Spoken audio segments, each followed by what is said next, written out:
Now we'd like to welcome back Sister Regina Dunlap, Glad to have our you back. resident social worker at Hope Assembly. Sister Regina brings a wealth of experience working with the senior citizens, and today we'll talk about the challenges they face when it comes to loneliness. Now, Sister Regina, in understanding loneliness among seniors, how prevalent is loneliness among senior citizens, and is there a specific category that makes them more susceptible to loneliness?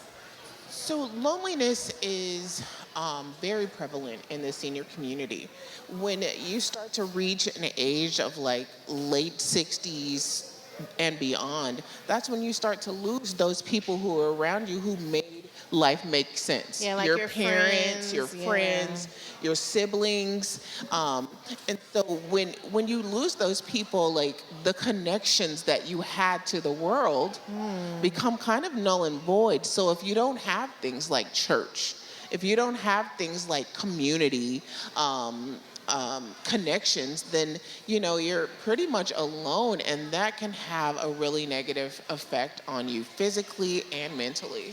Now, Sister Regina, in trying to understand the impact of loneliness, what are some of the common emotional and physical consequences that you've observed, and how does that affect the quality of life? So quality of life, the quality of life is affected in that you have depression. And sometimes our mental health can cause additional physical ailments, such as high blood pressure is a big one.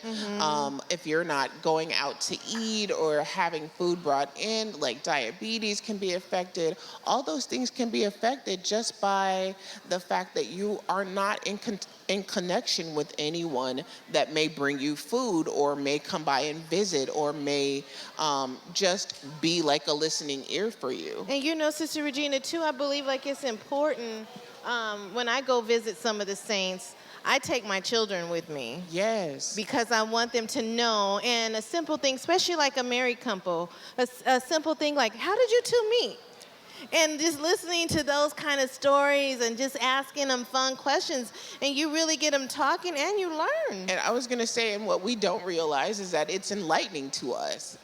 Their stories, their information that they can impart and pour into our lives can sometimes save us from making mistakes. And can also, liven our lives by just knowing, okay, this is what I went through. This is how I made it.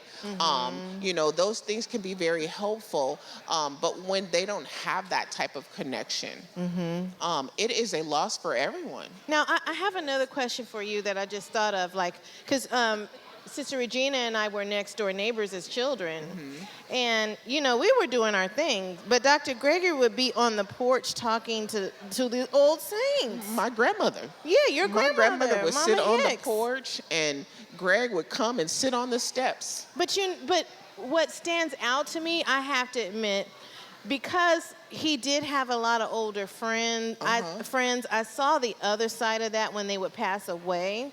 So younger for me, I didn't want to talk to the older people because I had seen what Dr. Gregory went to, and I was thinking, well, I don't want to care about them real bad, and then I know they're gonna pass. So how do we get over that?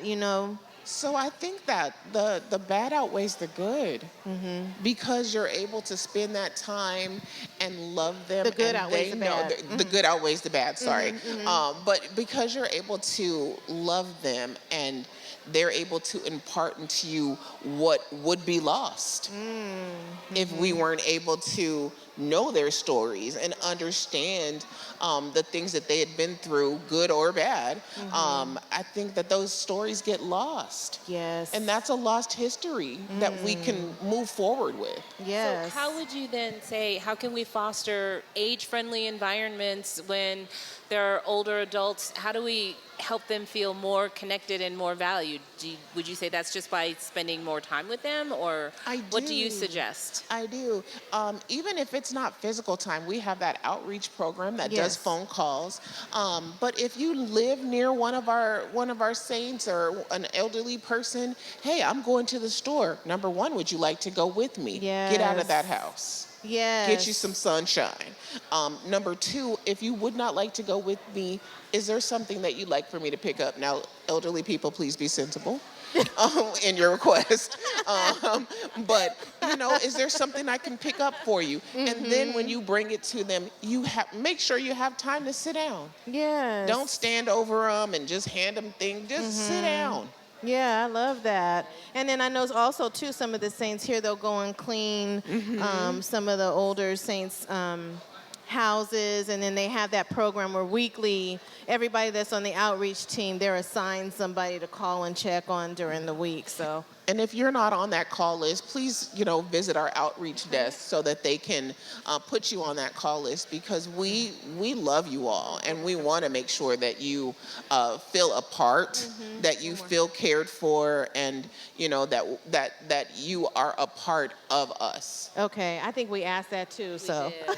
this has just Sister been Regina, so thank you good. so much for coming and giving us your expertise and helping us share about seniors and saints, and helping us have a greater knowledge of things that we can do to connect with them and be with them. And your experience is truly instrumental, and it's an enhancement to our church community. So thank you so much. Yeah, you can for truly feel your time. passion for it. What a Yes. blessing it is for us to have them. Yes. That is for sure. What a blessing it is for us to have them in our lives. Yes, and It make is. sure on our church YouTube channel, there's a whole section with Sister Regina and senior tips that she's giving to the seniors, and you can watch all the videos. Thank you so much. All right, well, you. get ready.